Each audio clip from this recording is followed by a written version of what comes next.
नमस्कार। तो चलिए जानते हैं देश की महंगाई, बेरोजगारी, पेंशन, सरकारी नौकरी, किसानों के लिए महिलाओं के हितों की तमाम 50 बड़ी खबरों को सिर्फ 10 मिनट में। अभी तक वीडियो को लाइक नहीं किया तो लाइक कर दें।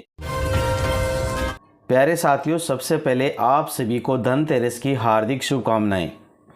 धनतेरस का शुभ मुहूर्त 29 अक्टूबर को है। इस दिन आप सभी सोने चांदी के बर्तन या गहने खरीद सकते हैं। इस दिन को भारत सरकार ने धनतेरस को राष्ट्रीय आयुर्वेद दिवस के रूप में मनाने का भी निर्णय लिया है। वडोदरा में भारत स्पेन के पीएम रोड शो हुआ। एयरबस असेंबली का उद्घाटन किया गया। मोदी बोले, पॉसिबिलिटी को प्रोस्पेरिटी में बदलने के लिए सही पार्टनरशिप जरूरी है। भारत के प्रधानमंत्री नरेंद्र मोदी और स्पेन के प्रधानमंत्री पेड्रो साnchez आज वडोदरा में हैं। सबसे पहले मोदी और साnchez ने वडोदरा एयरपोर्ट से टाटा के प्लांट तक करीब 3.25 किलोमीटर का रोड शो किया। इसके बाद दोनों नेताओं ने C-295 सैन्य विमान के निर्माण के लिए टाटा एयरबस की असेंबली यूनिट का उद्घाटन किया। जम्मू कश्मीर के अखनूर में आर्मी एम्बुलेंस पर फायरिंग की गई। एनकाउंटर जारी है। 4 दिन पहले आर्मी वैन पर हुए हमले में 5 की जान गई थी। जम्मू कश्मीर के अखनूर में आतंकी हमले के बाद एनकाउंटर शुरू हो गया है।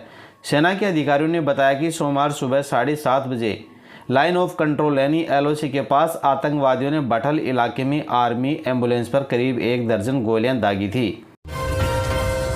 फडणवीस बोले, भाजपा महाराष्ट्र में अकेले नहीं जीत सकती, लेकिन चुनाव बाद सबसे बड़ी पार्टी बनेगी। लोकसभा चुनाव के समय राज्य में वोट जिहाद हुआ है। प्रधानमंत्री नरेंद्र मोदी द्वारा उठाए गए डिजिटल अरेस्ट घोटाले के मुद्दे पर केंद्रीय मंत्री धर्मेंद्र प्रधान ने कहा, भारत एक वैश्विक डिजिटल महाशक्ति के रूप में उभर रहा है। ऐसे समय में इसकी नई चुनौतियां सामने आ रही हैं। हमें इसका गहन अध्ययन करना होगा और नई चुनौतियों का सामना करना होगा। प्रधानमंत्री मोदी का आह्वान है, देश में डिजिटल दुनिया से जुड़े लोगों को एक नई राह दिखाना। अयोध्या के जिलाधिकारी चंद्र विजय सिंह ने कहा, दीपोत्सव की तैयारियां लगभग अंतिम चरण में हैं। दियों को लगाने का काम लगभग पूरा हो गया है। कलाकारों के लेजर, साउंड, ड्रोन शो का ट्रायल भी जारी है। बहुत भव्य तैयारियां की गई हैं। बहुत ही भव्य तरीके से दीपोत्सव मनाया जाएगा। राम कथा पार्क में विभिन्न देशों से आए कलाकारों द्वारा राम कथा का मंचन किया जाता है। JMM की राज्यसभा सांसद और रांची से पार्टी प्रत्याशी महुआ माझी ने कहा, कोई चुनौती नहीं है, क्योंकि हेमंत सोरेन ने जिस तरह से काम किया है, जनता को उन पर पूरा भरोसा है। इस बार फिर हमारी सरकार बनेगी। मुख्यमंत्री ने महिलाओं के बारे में सोचा। मुख्यमंत्री ने महिला सशक्तिकरण और उन्हें रोजगार से जोड़ने के लिए कई योजनाएं शुरू की हैं। वे चाहते हैं कि झारखंड देश का नंबर 1 राज्य बने। अयोध्या में दीपोत्सव से पहले राम की पेड़ी पर दीपों को सजाया गया है। नेता और वायनाड लोकसभा उपचुनाव के लिए पार्टी की उम्मीदवार प्रियंका गांधी वाड्रा ने नीलगिरी कॉलेज के छात्रों से मुलाकात की।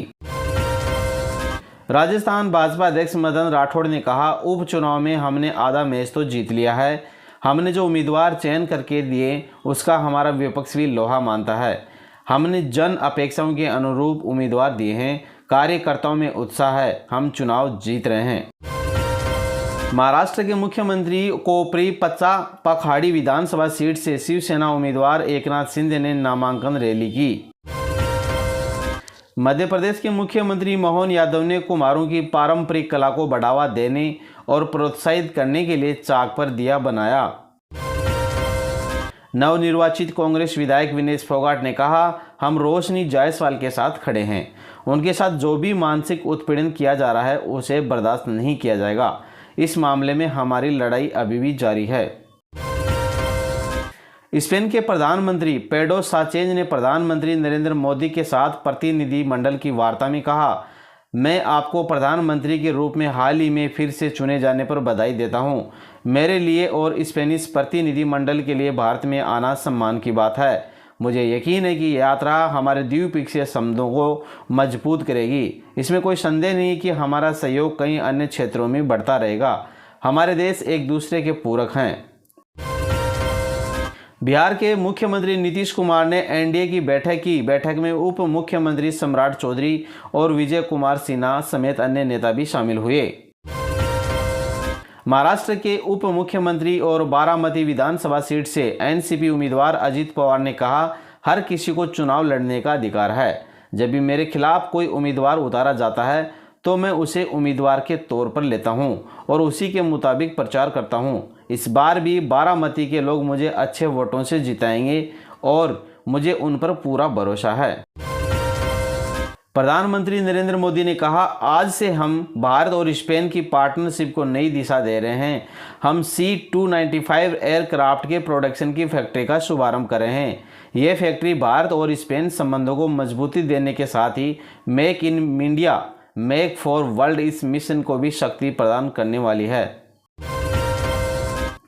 अखनूर के बटल इलाके में सेना के वाहन पर गोलीबारी की गई है और किसी के हताहत होने की कोई खबर नहीं है। तलाशी अभियान जारी है, शुरू कर दिया गया है। प्रधानमंत्री नरेंद्र मोदी और स्पेन के प्रधानमंत्री पेड्रो सांचेज ने Tata advance system limited TASL परिसर में C-295 विमान के निर्माण के लिए टाटा एयरक्राफ्ट कॉम्प्लेक्स का उद्घाटन किया। कांग्रेस नेता और वायनाड लोकसभा उपचुनाव के लिए पार्टी की उम्मीदवार प्रियंका गांधी वाड्रा अपने आवास से केरल के लिए वायनाड के लिए रवाना हुई है और वह आज से अपना चुनाव प्रचार अभियान शुरू करेंगी। कांग्रेस नेता भूपेश बघेल ने महाराष्ट्र विधानसभा चुनाव पर कहा, नामांकन के लिए 2 दिन बचे हैं और टिकट वितरण का कार्य भी अंतिम चरण में चल रहा है। अधिकांश सीटें बच चुकी हैं। हो सकता है कि कुछ सीटों पर हमारे साथी जो चाहते थे वो नहीं हो, लेकिन हम सभी से संपर्क भी कर रहे हैं। प्रधानमंत्री मोदी ने ट्वीट किया, मेक इन इंडिया और भारत स्पेन सहयोग को बढ़ावा। स्पेन सरकार के राष्ट्रपति पेड्रो सांचेज और मैंने वडोदरा में विमान परिसर का उद्घाटन किया है, जहां C-295 विमान का निर्माण किया जाएगा।